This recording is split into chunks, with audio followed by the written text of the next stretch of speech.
أعزائي المشاهدين، أهلا ومرحبا بكم من الاتحاد المحلي لنقابة العمال الإسماعيلية. النهاردة استضفنا الدكتور أحمد بركات مدير التأمين الصحي الشامل. أهلا بحضرتك. كنا عايزين نعرف النهاردة سبب الزيارة إيه؟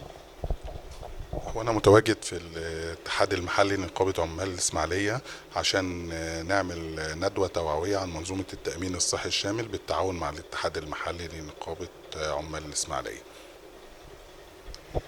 طيب احنا بس عايزين نسأل حضرتك كام سؤال كده، مش هنطول على حضرتك. عايزين نعرف بس ايه الهدف الأساسي لتطبيق نظام هيئة التأمين الصحي الشامل؟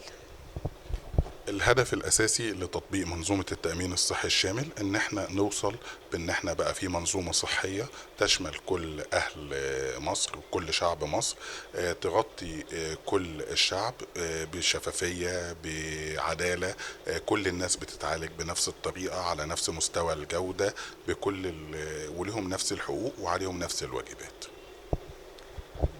طيب عايزين نعرف بقى دور الهيئات اللي مسؤولة عن إدارة نظام التأمين الصحي الشامل. احنا منظومة التأمين الصحي الشامل فيها 3 هيئات. هيئة التأمين الصحي الشامل اللي أنا بنتسب إليها ودي مسؤولة عن إدارة وتمويل مشروع التأمين الصحي الشامل، وفي هيئة الرعاية الصحية ودي مسؤولة عن تقديم الخدمة الطبية في المنشآت التابعة ليها.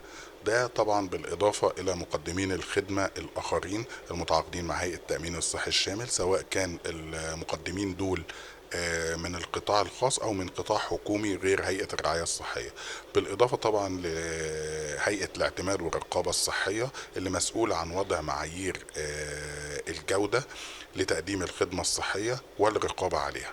وطبعا احنا في شرط اساسي بالنسبة لكل مقدمين الخدمة اللي مشتركين في منظومة التأمين الصحي الشامل، ان هو لازم يكون حاصل على شهادة الاعتماد من هيئة الاعتماد والرقابة الصحية عشان يبقى احنا في هيئة التأمين الصحي الشامل عندنا المقدرة ان احنا نتعاقد معاهم، ده طبقا لنص قانون التأمين الصحي الشامل. طيب عايزين نعرف بس حضرتك ايه دور هيئة التأمين الصحي الشامل في العمالة اللي هي المنتظمة؟ احنا العمالة الغير منتظمة دي احد الفئات اللي نص عليها القانون، وكان ليها استثناء خاص بيهم جدا، ان هم الفئة الوحيدة اللي اتحط لها حد اقصى في اجر الاشتراك بتاعهم. يعني كل الناس في اجر الاشتراك بتبقى على حسب افراد الاسرة، بيبقى نسبة من الدخل اللي داخل للاسرة وما لهمش حد اقصى. لكن فئة العمالة المنتظمة كانت ليها الحظ الاوسع والاوفر في القانون، ان هو حط لهم حد اقصى ليهم اللي هو 7%، فبالتالي هو ما بيزيدش الاشتراك بتاعهم عن 7% من الحد الادنى للاجور. طيب لو دور هيئة العمالة برضو اللي هيئة التأمين الصحي الشامل في ان اللي غير مقتدرين، دورهم بيبقى ايه؟ طيب احنا هيئة التأمين الصحي الشامل كانت حسب تعليمات الرئيس وحسب دورنا في القانون المفروض ان احنا بنرعى كل فئات الشعب. كان عندنا الفئة اللي هي اكثر احتياجا واكثر استفادة من منظومة التأمين الصحي الشامل، فئة الغير قادرين. احنا عندنا نوعين اتنين من غير القادرين، عندنا فئة تكافل وكرامة، ودول بنص القانون بمجرد ما هيبقى حاصل على تكافل وكرامة بيبقى معفي من الاشتراكات ونسب المساهمة.